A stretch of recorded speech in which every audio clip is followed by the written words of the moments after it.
জিয়ন বাড়িতে সকাল বেলায় সবাই ড্রয়িং রুমে জমা হয়েছে, কারণ এই বাড়ির বড় ছেলে সুগা সে নাকি বিয়ে করেছে। সুগার পাশেই মাথা নিচু করে দাঁড়িয়ে আছে তার নতুন বউ জিমিন। সে লজ্জায় মুখ তুলতে পারছে না। তার পাশেই তে জিমিনকে ধরে দাঁড়িয়ে আছে। সুগা এক নজরে তাকিয়ে আছে তার মায়ের দিকে, আর তার মা তখন থেকে এটা ওটা বলেই যাচ্ছে। তুই কি করলি বাবা? আমার কত শখ ছিল তোকে বড়লোক বাড়িতে বিয়ে দেব, কত মজা করব, আর সে কিনা তুই আমাদের না জানি এভাবে বিয়ে করে নিলি। আর না জানি এই মেয়ে কোন বাড়ির, স্বভাব কেমন তাও তো জানি না, এমন কেন করলি বাবা? চাচা যেমন ভুলটা করেছিল সেটা থেকে ভাইয়াকে বাঁচিয়ে দিলাম চাচি। হাতে চাবি ঘোরাতে ঘোরাতে ভিতরে আসলো জঙ্কুক। সুগার পাশে দাঁড়িয়ে কাঁধে হাত দিয়ে কথাটা বলল। এসব কি বলছিস নাকি জঙ্কুক? আমার চাচা যেমন ভুল করে চিনির বদলে করলা নিয়ে এসেছিল, আর তুমি যাতে ঠিক একই ভুল না করো সেই কারণে ভাইয়া তোমার জন্য সন্দেশ নিয়ে এসেছে। সন্দেশ না ছাই, এই বিয়ে আমি কোনোদিন মানব না। সে তুমি নাই মানতে পারো, সবার পছন্দ তো আর এক না, তাই না চাচি? সুগা ভাইয়া এখন ভিতরে যাও, ভাবি অনেকক্ষণ ধরে দাঁড়িয়ে আছে। জিন, তোর ছেলেকে বলে দে সে যাকে তাকে পছন্দ করতে পারে, কিন্তু আমি আমার ছেলের জন্য হীরের টুকরো ছাড়া বিয়ে দেব না। হীরে অনেক মূল্যবান হয় চাচি, যেটা মাটির ঘরে মানায় না, আর আমার পছন্দ করা হীরে লাখে একটা। হীরে শুধু সৌন্দর্য দেখলেই হয় না, গুণও থাকতে হয়। ন্যান্সি, তুই সবসময় এমন ভাবে বলিস কেন বলতো? মেয়েটাকে তুই কখনো ভালোবাসতে পারিস না? ভালোবাসার জিনিস হলে ঠিক বাসতাম দিদি। জঙ্কুক একবার তের দিকে তাকায়, প্রতিবারের মতোই তে এখনো চুপচাপ কথাগুলো শুনছে, অথচ কখনো প্রতিবাদ করে না। ন্যান্সি, মেয়েটার দিকে একটু চেয়ে দেখ, মেয়েটা ভারী মিষ্টি। তুমি দেখো দিদি, আমার কোনো শখ নেই। এটা বলেই ন্যান্সি সেখান থেকে চলে যায়। তে, তুই ভাবিকে ভিতরে নিয়ে যা। মা, আমার মাথাটা ভীষণ পরিমাণে ব্যথা করছে, এক কাপ কফি দিও তো। বলেই জঙ্কুক উপরে চলে যায়, আর তেও জিমিনকে নিয়ে উপরে চলে যায়। ভাবি, এটা হলো আমার ঘর, আজ রাতে তুমি আমার সাথে থাকবে, কাল সব নিয়ম মেনে আবার বিয়ে হবে তোমাদের, আর তারপরে তুমি তোমাদের ঘরে যেতে পারবে। তুমি বুঝি সেই তে যার কথা জঙ্কুক এত বলতো? কি ভাবি, জঙ্কুক ভাইয়া তোমার কাছে আমার কথা বলে? সে তো তোমার কথা সব সময় বলে, তুমি নাকি ভীষণ সুন্দর। সত্যি, এই যে আজ দেখে নিলাম, তুমি সত্যি খুব সুন্দর। ভাবি তুমিও না, তুমিও খুব সুন্দর। আমার সুগা ভাইয়ার পছন্দ আছে বলতে হবে। কি যে বলো তুমি। আচ্ছা ভাবি, তুমি গোসল সেরে নাও, ঠিক আছে? আমি আমার একটা থ্রি পিস রেখে গেলাম, গোসল করে ওটা পরে নিও। তুমি কোথায় যাচ্ছ? আমার দেবরজির কাছে নিশ্চয়ই। কিছু বলে না, একটা আলতো হাসি দিয়ে সেখান থেকে চলে যায়।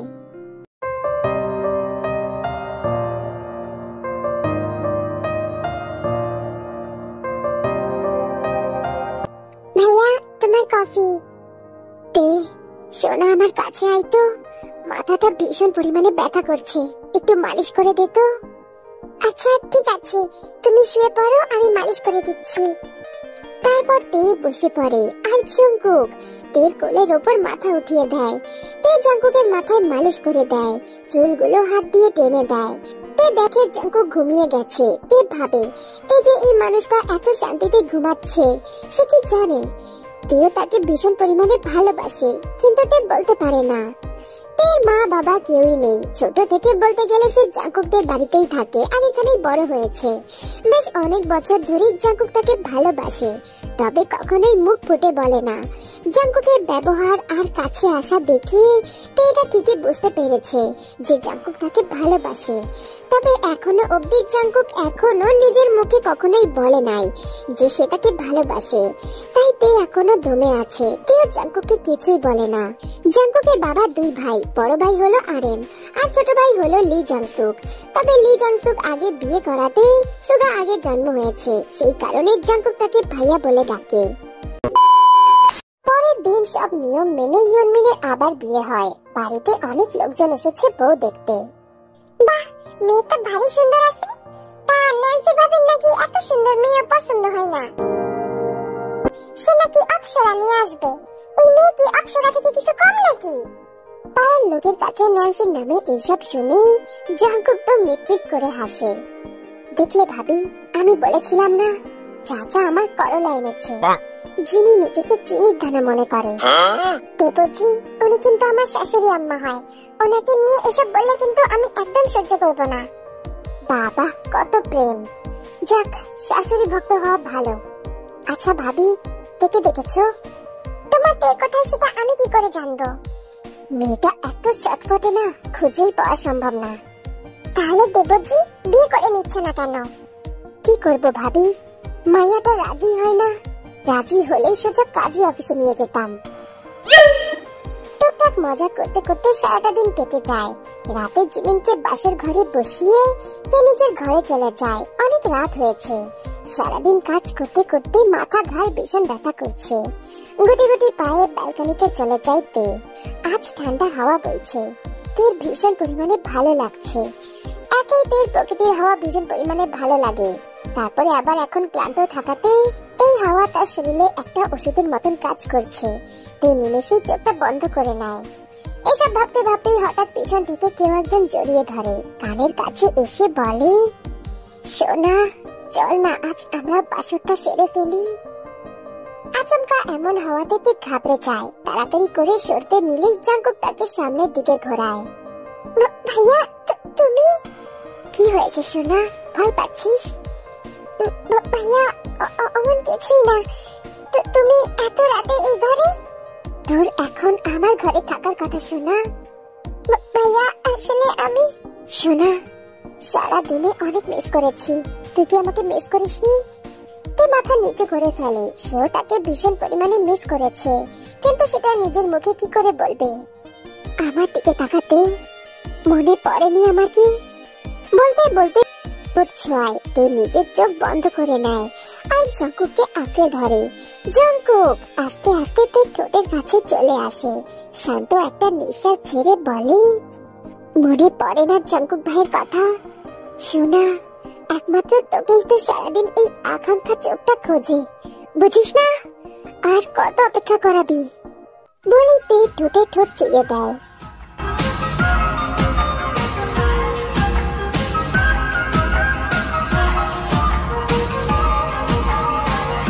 मेरी पहली मोहब्बत है, मेरी पहली चाहत है, मेरी इतनी सी हसरत। কিছুক্ষণ পর জাঙ্কুক ছেড়ে দেয়, নিঃশ্বাস নিয়ে বলে, সোনা ঠিক আছিস? তেও নিঃশ্বাস নিচ্ছে। জাঙ্কুকের দিকে তাকিয়ে দুদিকে না সম্মতি জানায়। না, তার নিঃশ্বাস নিতে কষ্ট হচ্ছে। জাঙ্কুক হাসে, কানের কাছে ফিসফিস করে বলে, এইটুকুতে হাঁপিয়ে গেলে হবে সোনা? বিয়ের পরে তো সারা রাত আমার হাত থেকে রেহাই নাই। তাই জোরে জোরে নিঃশ্বাস নিচ্ছে। সেটা দেখে জাঙ্কুক বলে ওঠে, এখন এইটুকুই থাক, ঠিক আছে? বাকিটুকু বিয়ের পরে, তখন সব সহ্য হয়ে যাবে। তখন সারাটা রাত তুই শুধু আমার উপর থাকবি। তখন আর মানা করলে শুনবো না। তখন আমি দেখিয়ে দেব এই পাগল প্রেমিকের পাগলামি কতক্ষণ চলে। এটা বলেই জাঙ্কুক তের কপালে একটা গভীর চুমু দেয়, তারপর রুম থেকে বেরিয়ে যায়। তে হা করে তাকিয়ে থাকে।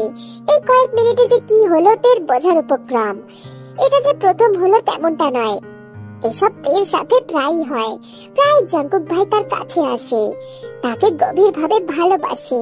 প্রায় রাতটাই তের জাঙ্কুকের ঘরেই কাটে। তে মুচকি হাসি দিয়ে নিজের চোখ দুটো বন্ধ করে নেয়। জাঙ্কুক ভাই, আমিও যে তোমাকে ভীষণ পরিমাণে ভালোবাসি, কিন্তু আমি নিজের মুখে কি করে বলবো? তোমার সামনে গেলেই আমার সবকিছু ওলট পালট হয়ে যায়, কিছু চোখে দেখি না। তোমার ছোঁয়াতে আমার সারা শরীর কেঁপে ওঠে। আমি তোমায় কি করে বলবো জাঙ্কুক ভাই, ভীষণ পরিমাণে ভালোবাসি। তুমি কেন বলো না বলো তো? তুমি যদি একবার নিজের মুখে বলো যে তে তোকে অনেক ভালোবাসি, তাহলেই তো তোমার এই ছোট্ট তেটা তোমার সাথে জড়িয়ে যেতে পারে। ভাইয়া, ভীষণ পরিমাণে ভালোবাসি তোমায়। এই তে শুধু তোমাকেই ভালোবাসে, কিন্তু কখনো নিজের মুখে বলতে পারে না।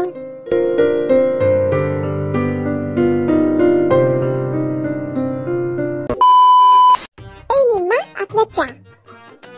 আমি এসব আনতে বলেছি? আসলে মা, আমি তো আপনাকে চা দিতে আসিনি, আমি এসেছিলাম অন্য একটা কথা বলতে। পরে ভাবলাম চা নিয়ে যাই, তাহলে বলতে সুবিধা হবে। দেখুন, আমি আমার জন্য একটা নিয়ে এসেছি। তোমার কথা তুমি তোমার কাছেই রাখো, বুঝতে পেরেছো? দেখুন মা, যদি আপনি না শোনেন তাহলে কিন্তু আপনারই লস। কিসের লস শুনি? আপনি তো শুনেছেন আমি বিয়ের আগে একটা মলে কাজ করতাম, আর সেখানে খুব ভালো ভালো কালেকশন আছে। যদি আপনি চাইতেন তাহলে ডিসকাউন্ট দিয়ে আপনার জন্য আনিয়ে দিতে পারতাম। কাপড় চোপড়ের কথা শুনে ন্যান্সি সজাগ হয়, জিমিনের দিকে তাকিয়ে বলে, সত্যি? তুমি সত্যি বলছো? হ্যাঁ, বিশ্বাস না হলে আপনি আমার ক্লায়েন্টদের সাথে কথা বলে দেখুন। আমি তো ওনাদের কত কত টাকা বাঁচিয়ে দিয়েছি শুধুমাত্র ডিসকাউন্ট দিয়ে। আচ্ছা আচ্ছা জিমিন মা, তবে আমরা কবে যাব? আপনি বললে কালই যেতাম, তবে একটা সমস্যা আছে মা। আবার কিসের সমস্যা?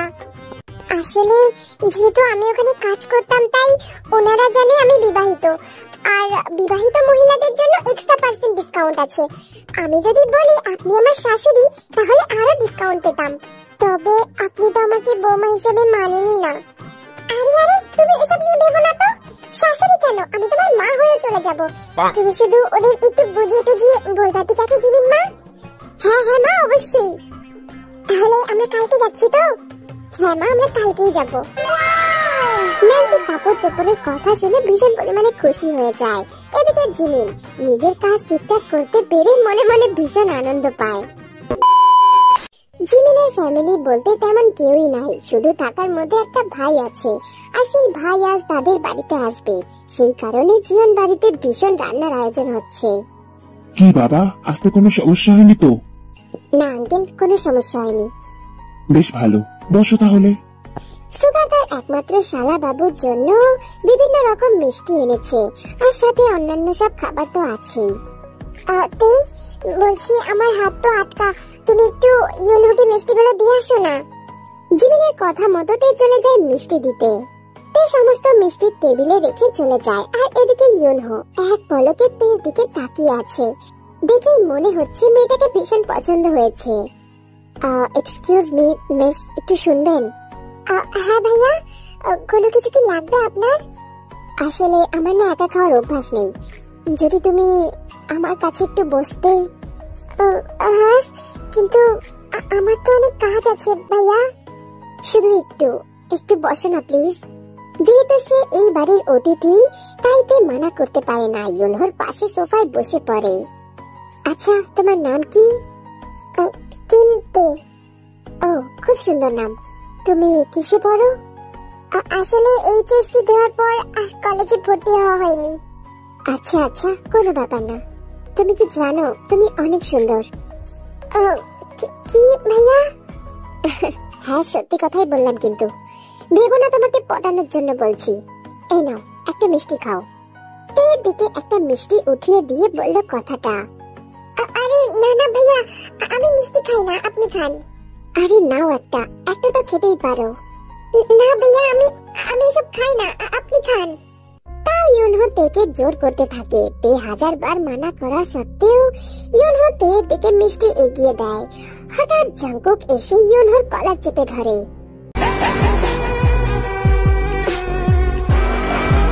তুই দেখতে পাচ্ছিস না ও খাবে না বলে মানা করছে, তাও তুই ওকে কেন জোর করছিস?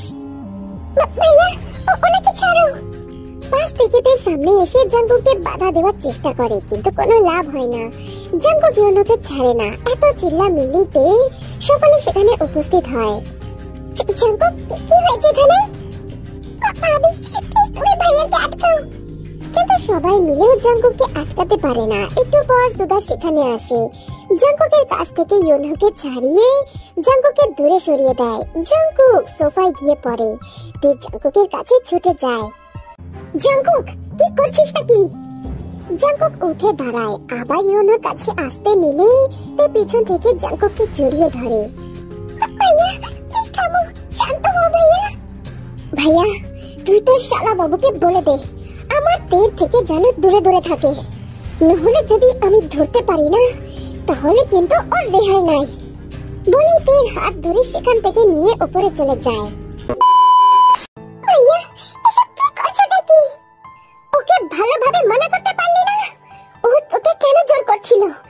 জানিস না, তোর ধারের কাছে কোনো পুরুষ আসলে আমি সেটা সহ্য করতে পারি না। ভাইয়া আমি যাচ্ছিলাম না তো। তাহলে আমি যেটা দেখেছি সেটা কি ভুল ছিল বল। ভাইয়া এমন কিছুই না, প্লিজ তুমি শান্ত হও। আমাকে তুই শান্ত হতে বলছিস? ইডিয়েট, বুঝিস না তোকে এত ভালোবাসি, তোর পাশে কাউকে সহ্য হয় না সোনা। ওর ভাবসাব বুঝিস না? ও তোর দিকে কেমন ভাবে তাকিয়েছিল, কেন বুঝিস না? এত সরল হওয়া ভালো না তে। আচ্ছা আচ্ছা ঠিক আছে ভাইয়া, আমার ভুল হয়ে গেছে, আর কোনোদিন যাব না, প্লিজ এখন শান্ত হও। কিন্তু জাঙ্কুক কিছুতেই শান্ত হয় না। তে বড় একটা নিঃশ্বাস ছাড়ে, জাঙ্কুকের সামনে চলে যায়। জাঙ্কুক রাগে এটা ওটা বলেই যাচ্ছে। তে জাঙ্কুক হাত দিয়ে তাড়ায়, তারপর পা উঁচু করে দুই হাত দিয়ে জাঙ্কুককে জড়িয়ে ধরে। জাঙ্কুক সাথে সাথে শান্ত হয়ে যায়, তার রাগ গলে জল হয়ে যায়। কোনোদিন তো বলনি তুমি আমাকে এতটা ভালোবাসো, এই যে আজ জেনে গেলাম।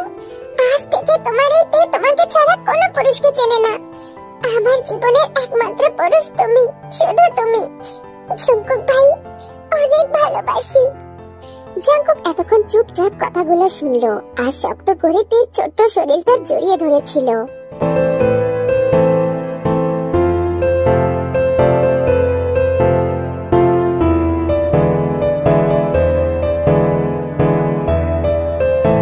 ভাইয়া এসবের জন্য সুগা ভাইয়া আর জিমিন ভাবি কতটা কষ্ট পেয়েছে বলো তো? এমন কেন করো ভাইয়া? সোনা, ওদের কাছে ক্ষমা চেয়ে নেব, শুধু তুই আমাকে কোনোদিন ছেড়ে যাস না সোনা। তোর জাঙ্কুক ভাই যে নিঃস্ব হয়ে যাবে। অনেক ভালোবাসি সোনা, তুই আমাকে ছেড়ে গেলে আমি আমি নিঃস্ব হয়ে যাব। যাব না ভাইয়া, কোথাও যাব না। তুমি তুমি কান্না করছো কেন? এই দেখো তোমার তো একদম ঠিক আছে। সোনা আমার ছেড়ে কোথাও যাবি না তো? না ভাইয়া, কোনোদিন কোথাও যাব না, তুমি একদম চিন্তা করো না, এইতে শুধু তোমারই থাকবে। জান, তুই জানিস তোকে হারানোর ভয় আমার কতটা পরিমাণে থাকে। সব সময় মনে হয় এই যে তোকে হারিয়ে ফেললাম। কেন করিস এমন সোনা? তুই যদি কোনো পুরুষের ধারের কাছে যাস তাহলে আমার রাগে মাথাটা ফেটে যায়। বল সোনা, তুই কোনো পুরুষের কাছে যাবি না? না জাঙ্কুক ভাই, আমি আগেও যেমন যেতাম না এখনো যাব না। আজ তো এটা ভুল করে হয়ে গেছে, আমি কখনো যাব না তোমাকে ছেড়ে। জাঙ্কুক সমানে কান্না করে যাচ্ছে আর এদিকে তে জাঙ্কুককে করে জড়িয়ে ধরে আছে। কয়েকক্ষণ যাবতে জাঙ্কুককে জড়িয়ে ধরে, কিন্তু জাঙ্কুক থামে না। জাঙ্কুকের এত দিনের মনের ভিতর চেপে রাখা আকাঙ্ক্ষা আর তের সামনে বেরিয়ে আসছে। তে শুয়ে পড়ে, সাথে জাঙ্কুককেও শুইয়ে দেয় আর নিজে জাঙ্কুক সেখানে ঘুমিয়ে পড়ে।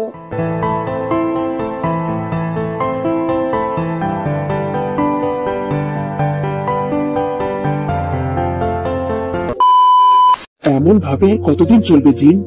এসব তো আর মেনে নেওয়া যাচ্ছে না। যতই হোক দুজন এখন প্রাপ্তবয়স্ী, যদি এভাবে একসাথে থাকে তাহলে পাড়ার লোকই বা কি ভাববে?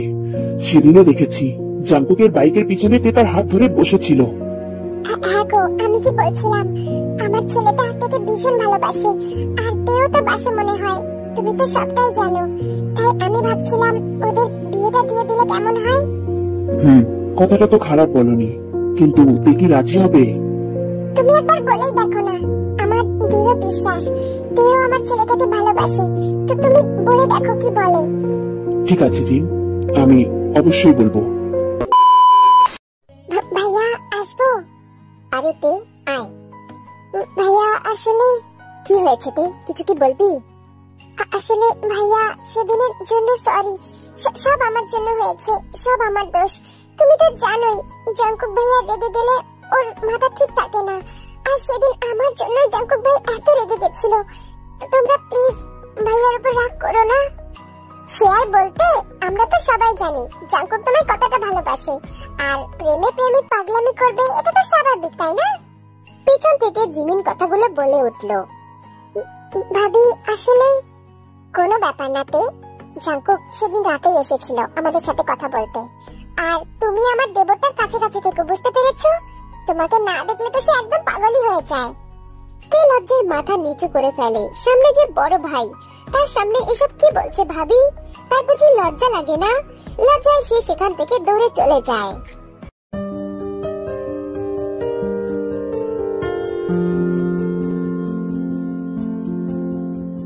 তে নিজের ঘরে পায়চারি করছে। জাঙ্কুক তাকে নিজের ঘরে যেতে বলেছে, কিন্তু তে কিভাবে যাবে?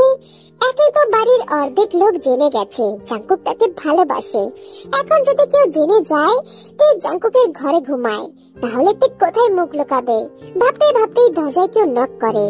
তে একটা ঢোক গেলে এই সময় শুধুমাত্র একটা লোকই আসতে পারে। তে আস্তে করে গিয়ে দরজা খুলে দেয়। দেখে সামনে জাঙ্কুক অগ্নি দৃষ্টি দিয়ে তাকিয়ে আছে। তে বড় সড়ো একটা ঢোক গেলে, ভাইয়া আসলে আমি যাচ্ছি। থেকে আর কিছু বলতে না দিয়ে সোজা দেওয়ালে পিন করে। অপেক্ষা করাতে ভালো লাগে তাই না? ইউ নো না জানেমান, তোকে ছাড়া আমার ঘুম আসে না। কেন যাসনি? আমি তোকে আমার ঘরে যেতে বলেছিলাম না? তে জাঙ্কুকের দিকে তাকায়। এই প্রথম তে সাহস করে জাঙ্কুকের দিকে তাকালো। প্রথমবার এত কাছ থেকে দেখলো জাঙ্কুক ভাইকে। জাঙ্কুক নেশা নেশা চোখে তার দিকেই তাকিয়ে আছে। তে আস্তে করে বলে ওঠে, জান, দরজা খোলা আছে, কেউ চলে আসবে তো। তের মুখে এই প্রথমবার এত সুন্দর ডাক শুনে জাঙ্কুক ভীষণ পরিমাণে খুশি হয়ে যায়। মুচকি একটা হাসি দিয়ে তোরে দরজা বন্ধ করে দেয় আর তেকে নিয়ে যায়। সোনা, তোকে ছাড়া ঘুম আসে না। এই কেমন অভ্যাস করালি আমায়? আমি তো কিছু করিনি, তুমি নিজেই এই অভ্যাসে অভ্যস্ত হয়েছো, বুঝতে পেরেছো? তাহলে চল না সোনা, আমরা বিয়ে করে নিই। বিয়ের কথা শুনে তে ভীষণ পরিমাণে লজ্জা পায়, মুখ এদিক ওদিক করতে থাকে। তোর এই লাজুক মুখটা দেখেই তো আমি বারবার তোর প্রেমে পড়ি। জান, বিয়ে করবি আমায়?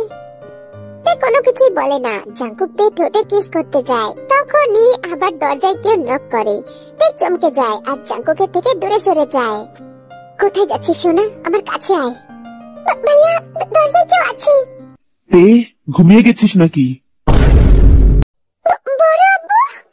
তে, মা আমার, দরজাটা খোল একটু, দরকার আছে মা। বড় আব্বু, ভাইয়া এখন কি হবে? তুমি কোথায় লুকাবা? ভাইয়া ওনারা দেখে নিলে কি হবে? কি ভাববে?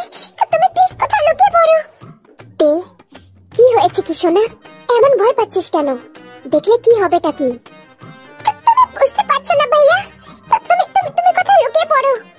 তে, এত উত্তেজিত হওয়ার কিছু নাই, তুই চুপ থাক। ভাইয়া তুমি বুঝতে পারছো না, তুমি পর্দার পিছনে লুকাও।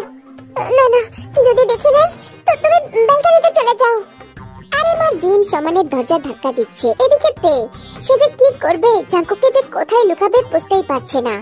শেষ মেয়ে ধাক্কা দিয়ে ব্যালকনিতে পাঠিয়ে দেয় আর নিজে গিয়ে দরজা খুলে দেয়। কিরে মা, এত দেরি হলো যে? আসলে আম্মু, আমি ঘুমাচ্ছিলাম।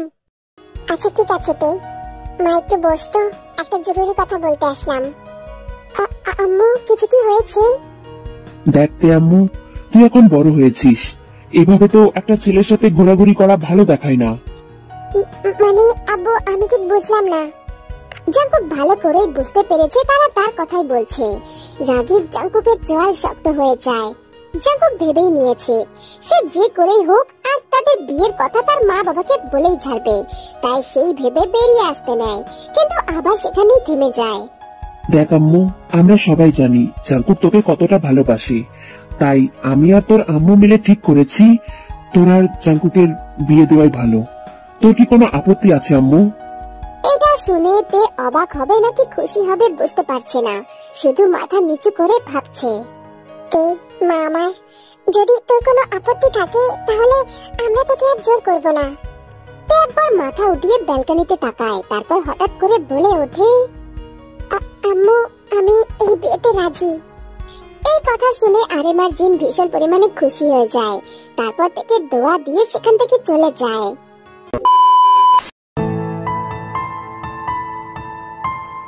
লজ্জা পাচ্ছিস? কই না তো। তাহলে আমার দিকে তাকাচ্ছিস না কেন? আসলে জাঙ্কুক ভাই, তুই সত্যি লজ্জা পাচ্ছিস তাই না? কই না। তাহলে আমাকে একটা কিস কর তো। যেহেতু তুমিও না সবসময় শুধু শয়তানি। কালকেই তোকে বিয়ে করব, তারপর দেখব বাসর ঘরে কত লজ্জা পেতে পারিস।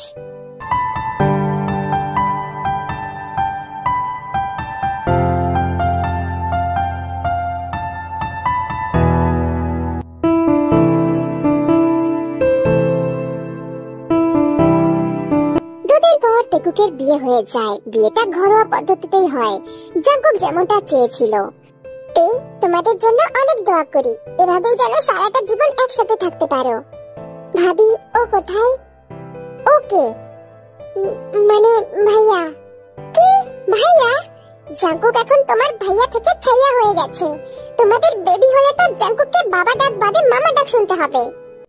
ভাবি তুমিও না কি সবজি বলো। আচ্ছা আচ্ছা ঠিক আছে, আমি এখন গেলাম। ঠিক আছে তে, এই যে বসিয়ে রেখে গেলাম, এরপর যা করবে জাঙ্কুক এসে করবে। তে বেস্ট অফ লাক। ঠিক আছে? এটা বলে জিমিন চলে যায়। তে অপেক্ষা করতে থাকে তার মিস্টারের জন্য। একটু পর তার মিস্টারও সেখানে চলে আসে। তে তো লজ্জায় শেষ। এসব পরে কষ্ট হচ্ছে না? তে মাথা নাড়িয়ে হ্যাঁ সম্মতি জানায়। হ্যাঁ তার কষ্ট হচ্ছে। তাহলে খুলে ফেলি। চোখ বন্ধ করে নেয়। জাঙ্কুক একটা একটা করে তের অলংকার গুলো থাকে। হাতের বালা হাতে একটা কিস করে। জাঙ্কুকের হাতেতে উত্তেজিত হয়ে যায়। জাঙ্কুক জাঙ্কুকে শক্ত করে জড়িয়ে ধরে। জাঙ্কুক আমার লজ্জা লাগছে।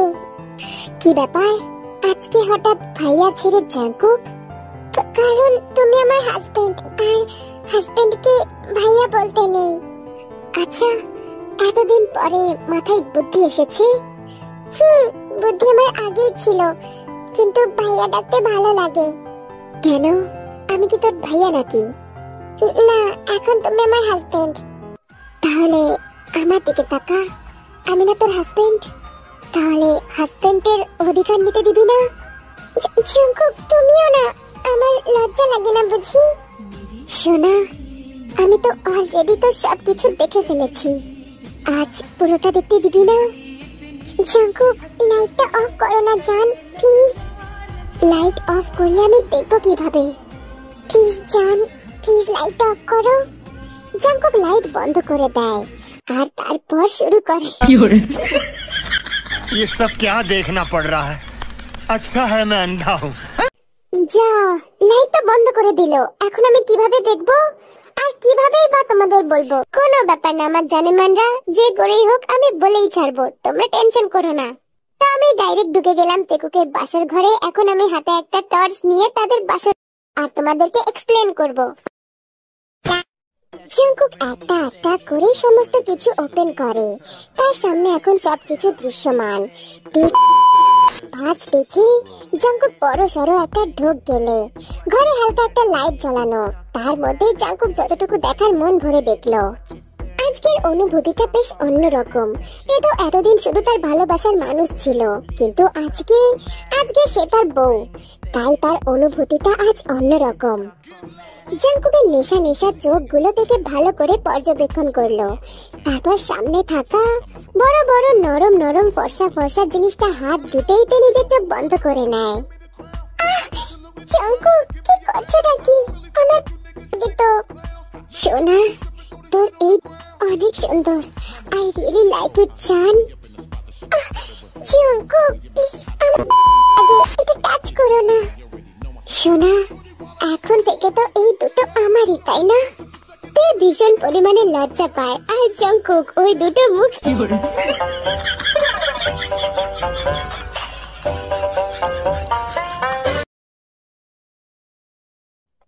জাঙ্কুক এটা আমার হাতে তুমি কি দিয়েছো? সোনা, এটা আমার ভবিষ্যৎ, এটা একটু টাচ কর না। তাই না কোনোদিন এটা চোখে দেখেছে আর না কোনোদিন এটা টাচ করেছে। আজ প্রথমবার ধরতেই তার কেমন জানি অনুভূতি হচ্ছিল। এটা এত মোটা ছিল যে। সোনা, did you like it? Yes, I really like it. Jungkook তোমারটা অনেক সুন্দর। এবার আমি টেস্ট করি। তারপর জাঙ্কুক তের ছোট বোনকে টেস্ট করতে থাকে। ছোট বোন নয় লা, এ হলো এফএফ এর ছোট বোন। এর পাওয়ার সাংঘাতিক। জাংকুক যেমন বলেছিল বিয়ের পর থেকে একটু জন্য ছাড়বে না, জাংকুক ঠিক সেটাই করে। পুরো রাত ঘোরার পর আবার ভোরের দিকে শুরু করে। আর বেচারাতে তার কপালে কষ্ট আছে মনে হচ্ছে। বেচারা নিজেও জানে না কার হাতে পড়েছে।